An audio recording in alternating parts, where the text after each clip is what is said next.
ఈరోజు మా నాయకులు వైఎస్ఆర్ కాంగ్రెస్ పార్టీ అధ్యక్షులు మాజీ ముఖ్యమంత్రి వర్యులు శ్రీ వైఎస్ జగన్మోహన్ రెడ్డి గారి పిలుపు మేరకు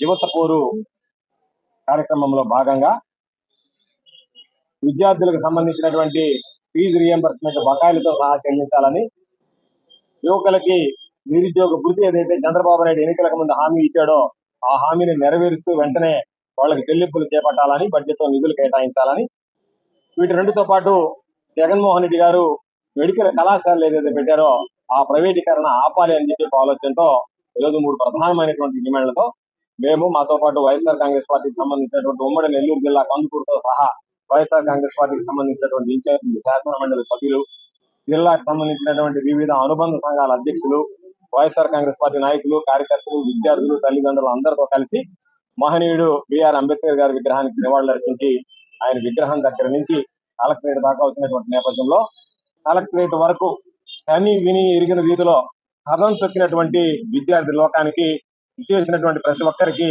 ముందుగా పేరు పేరున హృదయపూర్వకమైనటువంటి ధన్యవాదాలు తెలియజేస్తున్నాను. ఈరోజు ప్రత్యేకించి ఒక్కసారి ఆలోచన చేస్తే ఫీజు రియంబర్స్మెంట్ అనేటువంటిది మహానేత రాజశేఖర రెడ్డి గారు పేద వర్గాలు కూడా ఉన్నత విద్యను అభ్యసించాలి, ఉన్నతమైనటువంటి లక్ష్యాన్ని సాధించాలి, ఉన్నతమైనటువంటి ఉద్యోగాల్లో రాణించాలనేటువంటి లక్ష్యంతో మహనీయుడు రాజశేఖర రెడ్డి గారు ఫీజు రియంబర్స్మెంట్ పథకాన్ని తీసుకురావడం జరిగింది. ఆయన చనిపోయినప్పటి నుంచి ఒక విధంగా చెప్పాలంటే ఫీజు రియంబర్స్మెంట్ పథకానికి గ్రహణం పట్టింది. ఆ తర్వాత వచ్చినటువంటి కాంగ్రెస్ ప్రభుత్వం కానీ, ఆ తర్వాత 2014లో వచ్చినటువంటి తెలుగుదేశం ప్రభుత్వం కానీ ఫీజు రియంబర్స్మెంట్ పథకాన్ని దాదాపుగా అడ్డకెక్కించేటువంటి పరిస్థితి ఏర్పడింది. జగన్మోహన్ రెడ్డి గారు తిరిగి 2019లో ముఖ్యమంత్రి అయిన తర్వాత మహానేత రాజశేఖర రెడ్డి గారు ఏదైతే ఆలోచన చేశాడో దానికి మరికొంత జోడించి విద్యా దీవెన, వసతి దీవెన పేరిట ప్రతి సంవత్సరం కూడా 3,900 కోట్ల రూపాయల మేర విద్యార్థులకి బడ్జెట్ లో నిధులు కేటాయించి విడుదల చేయండి. ఈ రోజు పరిస్థితులు దారుణంగా ఉన్నాయి, బకాయిలు పెండింగ్ ఉన్నాయి. దానికి సంబంధించినటువంటి బకాయిలు ఈ రోజు చెల్లించకుండా ఉంటే విద్యార్థులకు సంబంధించి పాపం స్కూళ్ళకు వెళితే హార్టికల్ ఇచ్చేటువంటి పరిస్థితి లేదు. కొన్ని స్కూళ్ళలో విద్యార్థులను రానివ్వడం లేదు. పరీక్ష రాసిన తర్వాత సర్టిఫికెట్ తీసుకుని ఏదైనా ఉన్నత విద్యకు వెళ్ళాలంటే అడ్డం కూడా మేము సర్టిఫికేట్లు ఇవ్వము, ప్రభుత్వం మీ తరఫున కట్టాల్సినటువంటి ఫీజు కట్టలేదు కాబట్టి మీరు చెల్లించి సర్టిఫికెట్లు తీసుకోండి అని చెప్పి ఈరోజు ఇబ్బందులు పడేటువంటి ఒక పక్క విద్యార్థులు, ఒక పక్క తల్లిదండ్రులు తీవ్రమైనటువంటి ఆవేదనకు గురవుతున్నటువంటి పరిస్థితుల్లో చంద్రబాబు నాయుడు అన్ని వర్గాలకు సూపర్ 6 మోసం చేసినట్టే విద్యార్థులకు కూడా బకాయిలు 3,200 కోట్ల రూపాయలు, 3,900 కోట్లు విద్యా దీవెన, వసతి దీవెన పథకాలకు సంబంధించినటువంటి నిధులు అవసరమున్నాయి. 7,100 కోట్ల రూపాయలుంటే బడ్జెట్ లో 2,600 కోట్ల రూపాయలు కేటాయించారంటే కనీసం ఈ సంవత్సరం బడ్జెట్ లో కూడా నిధులు సక్రమంగా కేటాయించలేదంటే కేటాయించినటువంటి నిధులు ఖర్చు పెడతాడా లేదనేటువంటి అనుమానం ఒక పక్క ఉంటే 7,100 కోట్లకి 11 లక్షల విద్యార్థుల భవిష్యత్తుకు సంబంధించి ఈరోజు కేవలం 2,600 కోట్ల రూపాయలు 3వ వంతు నిధులు కేటాయించి చంద్రబాబు నాయుడు విద్యార్థులందరినీ మోసం చేస్తున్నాడు. విద్యార్థుల తల్లిదండ్రులకి తీవ్రమైనటువంటి ఆవేదన గురిచేస్తున్నాడు.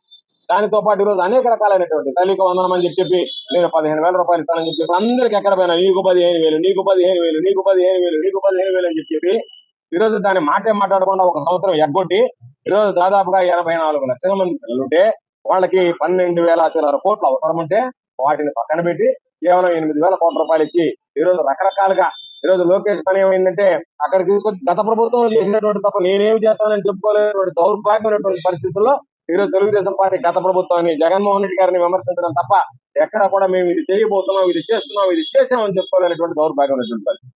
తల్లికి వందనం అని పేరు పెట్టి తల్లికి ఈరోజు తోకరా కొట్టినటువంటి పరిస్థితి చంద్రబాబు నాయుడు ఆయన చూసాం. కాబట్టి దానికి సంబంధించినటువంటి నిధులు ఏదైతే ఉన్నాయో గత సంవత్సరంలో ఇవ్వాల్సినటువంటి 15,000, ఈ సంవత్సరం ఇవ్వాల్సినటువంటి 15,000 దాదాపుగా 24,000 కోట్ల రూపాయల నిధులు కేటాయించి ఇప్పటికైనా బడ్జెట్ సవరించి దానికి సంబంధించినటువంటి నిధులు కేటాయించి ప్రతి ఒక్కరికి 15,000 లెక్కన ఇవ్వాలనేటువంటిది మరొక డిమాండ్. దీనితో పాటు ఈ రోజు సంవత్సరానికి 4 లక్షల ఉద్యోగాలు, 5 సంవత్సరాల్లో 20 లక్షల ఉద్యోగాలు. కాబట్టి ఉద్యోగమైన ఇస్తా, ఉద్యోగం లేకపోతే 3,000 రూపాయలు నెలకి నిరుద్యోగులకు ఇస్తాను, 36,000 రూపాయలు ఒక్కొక్క నిరుద్యోగికి సంబంధించి సంవత్సరానికి బకాయి పడ్డాడు. పోయిన సంవత్సరం ఇవ్వకుండా ఎగ్గొట్టాడు. ఈ సంవత్సరం అసలు దాన్ని ఊసే లేకుండా తాను చెప్పనట్టుగా, అసలు తన మాట హామీ ఇవ్వనట్టుగా ఈ రోజు నటిస్తున్నాడు. కాబట్టి దానికి సంబంధించి ఏదైతే విద్యార్థి లోకానికి నువ్వు 4 లక్షలు అన్నావు, 4 లక్షల ఉద్యోగాలు ఇవ్వలేదు, ఒక ఉద్యోగం కూడా రాలేదు. కాబట్టి దానికి సంబంధించినటువంటి బకాయిలు ఏదైతే ఉన్నాయో ఆ బకాయిలు ఈ రోజు వాళ్ళకి 36,000 రూపాయలు వాళ్ళకి ఇవ్వాలి. ఈ సంవత్సరానికి సంబంధించి 36,000 రూపాయలు అంటే ఒక్కొక్క విద్యార్థికి 72,000 రూపాయలు ఇవ్వాల్సినటువంటి బకాయిలు పడ్డావు. కాబట్టి దానికి సంబంధించిన నిధులు ఇవ్వాలనేటువంటి ఆలోచన. అదేవిధంగా పేదవాడు కూడా వైద్య విద్యను అభ్యసించాలని 8,000 కోట్ల రూపాయలు ఖర్చు పెట్టి 17 మెడికల్ కళాశాలలు జగన్మోహన్ రెడ్డి గారు స్థాపిస్తే ఈ రోజు ఎంత దుర్మార్గం అంటే పేదవాడు విద్యను అభ్యసించకూడదు, మెడికల్ విద్య కాకూడదు, డాక్టర్ కాకూడదు. కాబట్టి మాకు విద్యా సంస్థలకు సీట్లు అవసరం లేదని రాసినటువంటి దౌర్భాగ్యమైనటువంటి ముఖ్యమంత్రి ఎవరన్నా ఉన్నాడంటే ఇంకెవరిని చూడలే. సీట్లు వస్తే కావాలని పాకులాడేటువంటి ముఖ్యమంత్రిని చూసాం.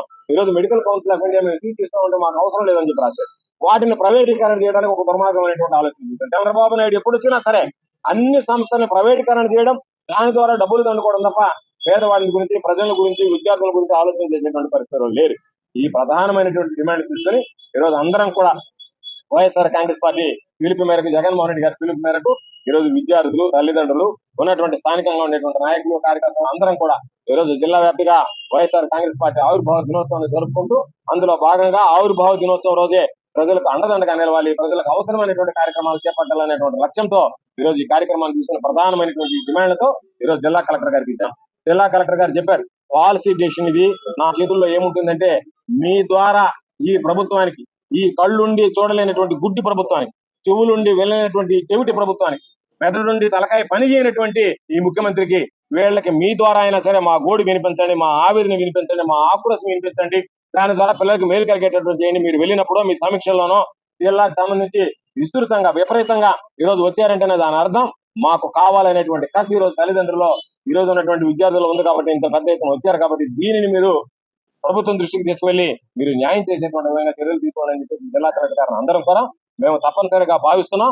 ఇప్పటికైనా ఈ ప్రభుత్వం కళ్ళు తెరుచుకొని రాబోయేటువంటి రోజుల్లో ఏ విధంగా ఈ ఉద్యమం ఊపిరి పోసుకుని మరింత ఉధృతం అవుతుంది అనేటువంటిది ఆలోచన చేసి ఇప్పటికైనా ఒక మెట్టు దిగి నిధులు కేటాయించి ఈ 3 విద్యార్థులకి, యువతకి సంబంధించినటువంటివి అయితే ఉన్నాయో వాటిని నెరవేర్చాలనుకున్నా, ఒకవేళ చంద్రబాబు నెరవేర్చకుండా మొండిగా వ్యవహరిస్తూ నేను ఎవరు ఏమి చేసుకుంటారో చేసుకోండి అంటే మాత్రం చంద్రబాబు నాయుడు మెడలు ఉంచి ప్రజల పక్షాన, విద్యార్థుల పక్షాన, యువత పక్షాన నిలబడి అన్ని కార్యక్రమాల మీద వైఎస్ఆర్ కాంగ్రెస్ పార్టీ పోరాటం చేస్తుంది.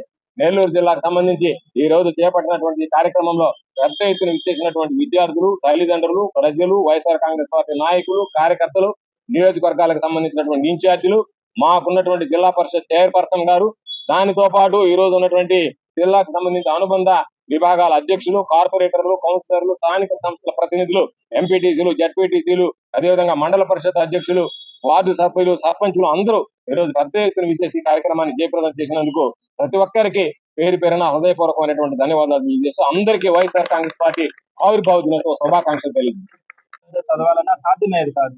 అలాంటిది వైఎస్ రాజశేఖర రెడ్డి గారు మొట్టమొదటిగా ఫీజు రియంబర్స్మెంట్ ఏ కులం గానీ మతంతో కానీ సంబంధం లేకుండా ఓసీ, బీసీ, ఎస్సీ, ఎస్టీ, మైనారిటీలు అందరికీ కూడా ఫీజు రియంబర్స్మెంట్ తీసుకొచ్చినటువంటి ఘనత రాజశేఖర రెడ్డి గారు. అలాంటి సందర్భంలో ఆ తర్వాత వచ్చినటువంటి ప్రభుత్వాలు ఫుల్ ఫీజు రియంబర్స్మెంట్ ఇవ్వకుండా కొంత రియంబర్స్మెంట్ మాత్రమే ఇస్తా వచ్చింది. అదే జగన్మోహన్ రెడ్డి గారు వచ్చిన తర్వాత అప్పటిదాకా ఉన్నటువంటి బకాయిలన్నింటినీ కూడా సుమారుగా 2,000 కోట్ల రూపాయలను ఒకే రోజు చెల్లించి ఆ రోజు నుంచి ఈ రోజు దాకా కూడా అంటే ప్రభుత్వం దిగిపోయేంత వరకు కూడా ప్రతి 3 నెలలకు ఒకసారి ప్రతి క్వార్టర్ యొక్క fees reimbursement, full fees reimbursement కూడా చెల్లించారు.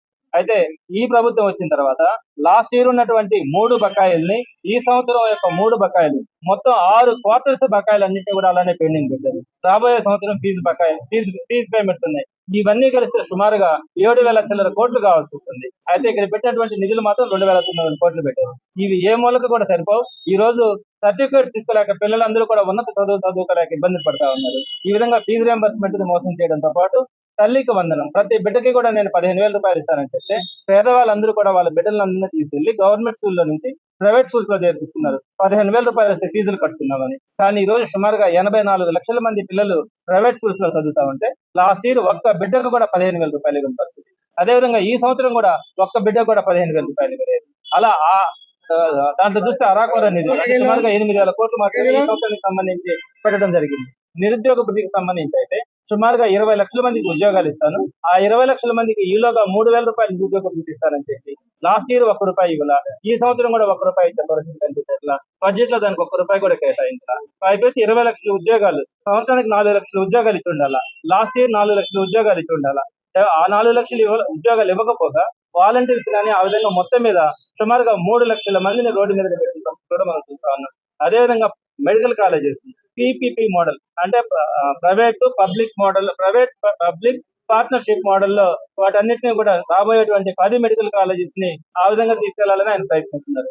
జగన్మోహన్ రెడ్డి గారు ఉచిత మెడికల్ విద్య అందించాలన్న లక్ష్యంతో సుమారుగా 17 కొత్త మెడికల్ కాలేజీలను ఆయన ప్రారంభించడం కూడా జరిగింది.